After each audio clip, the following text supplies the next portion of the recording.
നമസ്കാരം. അപ്പോൾ നമ്മൾ ലോജിടെക്കിൻ്റെ ജസ്റ്റ് ഒരു റിവ്യൂ അല്ല, എന്താ പറയുക, നമുക്ക് വന്നൊരു ഇഷ്യൂ. അതാണ് നമ്മളിപ്പോൾ ഇവിടെ പറഞ്ഞുകൊണ്ടിരിക്കുന്നത്. ലോജിടെക്കിൻ്റെ പെബിൾ കീസാണിത്.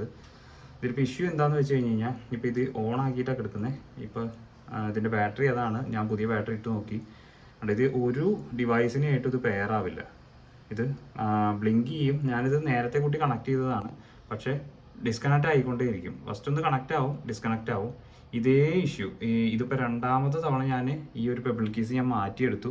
യൂസിങ്ങിനൊക്കെ അടിപൊളിയാണ്, നല്ല എന്താ പറയുക, നല്ല സ്മൂത്താണ്, കാര്യങ്ങളൊക്കെ ഓക്കെയാണ്.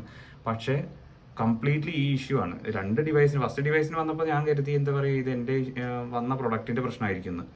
പക്ഷേ രണ്ടാമത് വീണ്ടും വന്നപ്പോൾ എനിക്ക് മനസ്സിലായി ഇത് എന്താ പറയുക, ഈ ഒരു പ്രൊഡക്റ്റിന് കോമൺ ആയിട്ട് ഏകദേശം ഒരു 6-7 മാസം കഴിഞ്ഞ് കഴിഞ്ഞാൽ ഈ ഇഷ്യൂ സ്റ്റാർട്ട് ആവും. അത് കഴിഞ്ഞിട്ട് അവരെ കോൺടാക്ട് ചെയ്ത് കഴിഞ്ഞ് കഴിഞ്ഞാൽ അവർ പറയും, ഓക്കെ നിങ്ങളൊരു കാര്യം ചെയ്യും, നിങ്ങളിത് അങ്ങോട്ട് അയച്ചോളൂ, വാറണ്ടിയുടെ അണ്ടറിലാണെന്നുണ്ടെങ്കിൽ. നമ്മളിപ്പോൾ ആദ്യം കൊടുത്ത് കോഴിക്കോടായിരുന്നു, അവർ മാറ്റി തന്നു, വാറണ്ടിയുടെ അണ്ടറിലായതുകൊണ്ട്. ഇപ്പോൾ കൊച്ചിയിൽ നമ്മൾ വിളിച്ച് നോക്കി, കൊച്ചിയിൽ വിളിച്ചപ്പോൾ അവർ പറഞ്ഞു വാറണ്ടി ഉള്ളത് മാത്രമേ അവർ ചെയ്യുള്ളൂ, അല്ലാത്തത് ചെയ്യില്ല എന്ന്. അപ്പോൾ നമ്മളിതിപ്പോൾ നമുക്കൊരു ഇഷ്യൂ വന്നു, ഇത് മാറ്റി കിട്ടുമെന്ന് എനിക്ക് വലിയ പ്രതീക്ഷയൊന്നുമില്ല. അപ്പോൾ അതുകൊണ്ട് നിങ്ങൾക്ക് നാളെ വരാതിരിക്കാൻ വേണ്ടിയിട്ടാണ് പറയുന്നത്. ശ്രദ്ധിച്ചെടുക്കുക എന്ന് പറഞ്ഞു കഴിഞ്ഞാൽ എനിക്കറിയില്ല. ഇങ്ങനത്തെ ഇഷ്യൂസ് വരുന്നുണ്ടെന്നുണ്ടെങ്കിൽ നിങ്ങൾ ഇതുപോലെ റിപ്പോർട്ട് ചെയ്യുക കമൻറ്റ് ബോക്സിൽ. ജസ്റ്റ് അതിൻ്റെ ഒരു ഇൻഫർമേഷൻ കൊടുക്കുക. നാളെ ഇനിയിപ്പോൾ വേറൊരാൾക്കും കൂടി ഈ ഒരു പണി കിട്ടുന്നുണ്ടല്ലോ. അവിടെ ഞാൻ പുതിയ ബാറ്ററി ഇട്ടതാണ്, ഇപ്പോൾ അതിൻ്റെ സ്റ്റാറ്റസൊക്കെ പോയി. ഇവിടെ എന്താ പറയുക, ഞാൻ എന്താ പറയുക, ഇവർ പറഞ്ഞ പോലെ 3 സെക്കൻഡ് ഞെക്കി പിടിച്ചിട്ടൊക്കെ ചെയ്തു നോക്കി, പക്ഷേ ഒന്നും വർക്കൗട്ട് ആവുന്നില്ല. ഇനിയിപ്പോൾ ഇതൊന്നും ചെയ്യാൻ പറ്റില്ല, ഇത് ഊരിക്കളയുക എന്നുള്ള ഒറ്റ വഴി മാത്രമേ ഉള്ളൂ.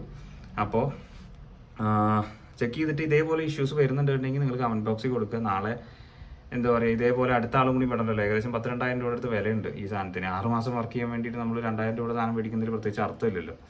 അപ്പോൾ അതുകൊണ്ടാണ്. അപ്പോൾ ഇത്രയേ ഉള്ളൂ ഇന്നത്തെ വീഡിയോ. താങ്ക്